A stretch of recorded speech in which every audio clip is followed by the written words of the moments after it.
ఇమ్మనుజేశ్వరాధములకిక్కి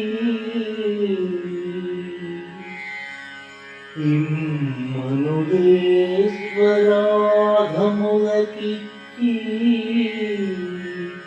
పురంబులు వాహనంబులు సొమ్ములు కొన్ని పుచ్చుకొని చొక్కి శరీరము వాసి కాలుతే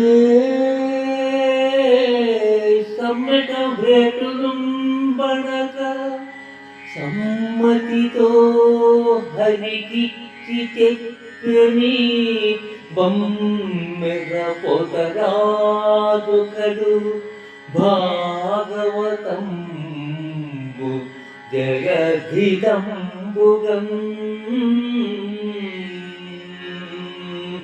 సమ్మతితో హరికిచ్చి చెప్పెను ఈ బమ్మెర పొదరాజుకడు భాగవతంబు జగద్ధిదంబుగం భాగవతంబు జగద్ధిదంబుగం హరికిచ్చి చెప్పెను ఈ బమ్మెర పోతరాజుకడు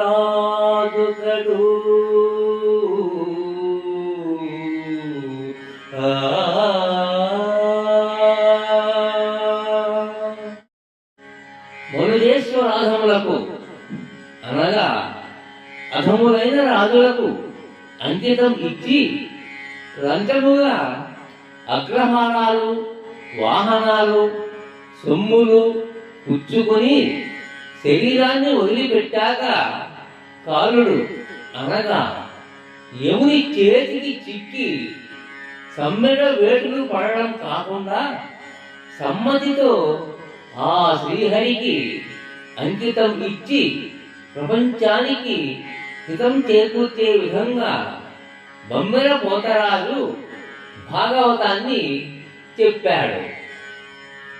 నరాంకితాన్ని దూషించడం అప్పటికి అపూర్వమే కాదు, సాహసోపేతం కూడా. మెత్తని కవిత్వాన్ని చెప్పే పోతరాజు బరువైన శుద్ధితో కొట్టినట్టు మనుజేశ్వరాధములకు కృతులు సమర్పించడాన్ని నిరసించాడు.